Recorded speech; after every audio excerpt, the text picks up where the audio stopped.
Doctor മുകിൽ sir, എപ്പോഴും ഒരു ചോദ്യമാണ്, എപ്പോഴാണ് മുട്ട് മാറ്റി വെക്കേണ്ടത്?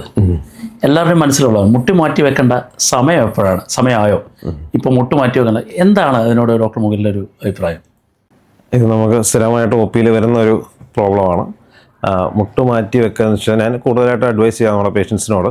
അവരുടെ ഡെയിലി ലൈഫിനെ ബാധിക്കുന്നു, അതായത് ദിനചര്യയെ ബാധിക്കുന്ന ഒരു കണ്ടീഷനിലോട്ട് അവരെത്തുകയാണ് അവസ്ഥയാണെന്നുണ്ടെങ്കിൽ ഈ ഒരു ഇതിലോട്ട് നമ്മൾ മുട്ട് മാറ്റി വെക്കുക എന്നുള്ളൊരു പ്രൊസീജിയറിലോട്ട് പോകേണ്ടി വരും. മരുന്നുകൾ കഴിച്ച് ആദ്യം മരുന്ന്, പിന്നീട് ഇപ്പം PRP പോലുള്ള ഇഞ്ചക്ഷൻസ് പറയുന്നുണ്ട്. ചിലരിൽ അത് എഫക്റ്റീവാണ്, ചിലരിൽ ഒട്ടും എഫക്റ്റ് ഇല്ലാതെയുണ്ട്. ഇതിനൊക്കെ ശേഷവും പിന്നെയും പെയിൻ പെർസിസ്റ്റ് ചെയ്യുന്നുണ്ട്, അവർക്ക് വേദന ശരിയാകുന്നില്ല, അവരുടെ ഡെയിലി ലൈഫിനെ മുന്നോട്ട് കൊണ്ടുപോകാൻ പറ്റാത്തൊരു കണ്ടീഷനാണെങ്കിൽ ഈ ഒരു പ്രോസസ്സ് ചെയ്യുന്നത് നല്ലതായിരിക്കും. ഇപ്പം ഫോർ എക്സാമ്പിൾ നമുക്കിപ്പം കഴിഞ്ഞ 2 ദിവസം മുമ്പ് കോട്ടയത്തു നിന്നൊരു പേഷ്യൻറ്റ് വന്നു. മുട്ട് മാറ്റി വെക്കാൻ വേണ്ടി വന്നതാണ്. ഒരു 65 years ഉള്ളൊരു അച്ഛനാണ്. അപ്പം പുള്ളിയോട് അവിടെ ഒരു ഡോക്ടർ ഇതുപോലെ മുട്ട് മാറ്റി വെക്കണം എന്നുള്ളത് ഉറപ്പിച്ച് പറഞ്ഞു. അപ്പം പുള്ളിയൊക്കെ ഒരു സംശയത്തിൻ്റെ പേരിൽ ഒന്നും കൂടെ ഒന്ന് സെക്കൻഡ് ഒപ്പീനിയൻ എന്നുള്ള രീതിയിലാണ് നമ്മുടെ അടുത്ത് വരുന്നത്.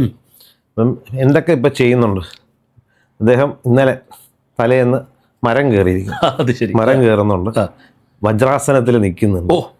അപ്പം അവന് ഇതിപ്പം നമ്മളെ കൊണ്ട് ചെയ്യാൻ പറ്റുന്നില്ല.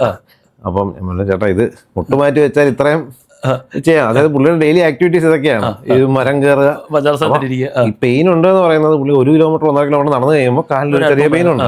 പക്ഷേ മരുന്നുകളൊന്നും ട്രൈ ചെയ്തിട്ടില്ല. ആയുർവേദിക് മെഡിസിൻസ് ഒക്കെ എന്തോ ട്രൈ ചെയ്തേക്കുന്നത്, നമ്മുടെ സൈഡിലോട്ടുള്ള മെഡിസിൻസ് ഒന്നും ട്രൈ ചെയ്തിട്ടില്ല, ഫിസിയോതെറാപ്പി പോലുള്ള കാര്യങ്ങൾ ചെയ്തിട്ടില്ല. ഞാൻ നമുക്ക് ആദ്യം ഇതൊക്കെ നോക്കാം. അങ്ങനെ ഒരു grade 3 ആണ് ആർത്രൈറ്റിസ്. പക്ഷെ എന്നാൽ പോലും പുള്ളി is doing well. Males patients muscle power കൂടുതലുള്ളതുകൊണ്ട് കുറച്ചുകൂടെ അവർ സ്ത്രീകളെ കാട്ടി കുറച്ചുകൂടെ ബെറ്റർ ആയിട്ട് പെർഫോം ചെയ്യും. അപ്പം അങ്ങനത്തെ കുറേ കേസുകളുണ്ട്.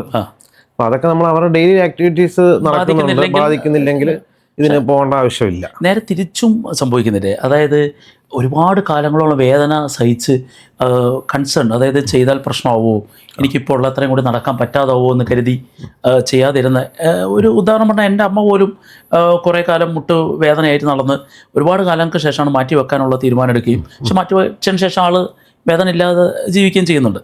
അപ്പം അങ്ങനെയും വരുന്നില്ലേ ശരിക്കും പറഞ്ഞാൽ? ഡെഫിനറ്റ്ലി നല്ല റിസൾട്ട് വരാറുണ്ട്. നമ്മൾ ഇത് ആവശ്യമുള്ള പേഷ്യൻ്റാണ് നമ്മൾ ചെയ്യുന്നതെങ്കിൽ ഈ പേഷ്യൻസ് വളരെ നല്ല റിസൾട്ടാണ്.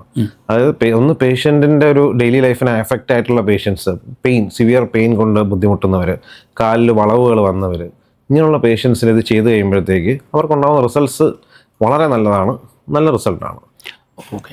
അപ്പോൾ പൊതുവേ ഇപ്പോൾ ഡോക്ടർ മുകിലിൻ്റെ ഒരുപാട് പേഷ്യൻസ്, പ്രായമുള്ള പേഷ്യൻസിനെ ചെയ്തുള്ള പരിചയം ഡോക്ടർ മുകിലിനുണ്ട്.